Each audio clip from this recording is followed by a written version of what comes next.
সনাতন ধর্মাবলম্বীদের প্রধান ধর্মীয় উৎসব শারদীয় দুর্গাপূজা উপলক্ষে দেশের বৃহত্তম বেনাপোল স্থলবন্দর দিয়ে টানা ৬ দিন আমদানি রফতানি কার্যক্রম বন্ধ থাকবে।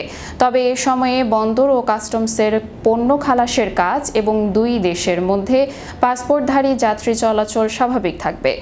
বিশেষ ব্যবস্থায় ইলিশ মাছ রফতানিও চালু থাকবে। বিষয়টি নিশ্চিত করে বেনাপোল সি&এফ এজেন্ট অ্যাসোসিয়েশনের সাধারণ সম্পাদক এমদাদুল হক লতা জানান, ভারতের পেট্রাপোল বন্দরের সি&এফ এজেন্টরা চিঠি দিয়ে জানিয়েছেন যে দুর্গাপূজা উপলক্ষে ২৮ সেপ্টেম্বর থেকে ২রা অক্টোবর পর্যন্ত আমদানি রফতানি বন্ধ থাকবে।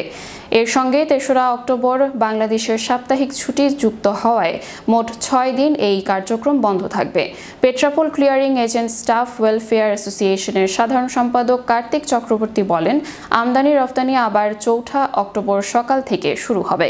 তিনি আরও নিশ্চিত করেন যে ইলিশ মাছ রপ্তানি বিশেষ ব্যবস্থায় অব্যাহত থাকবে।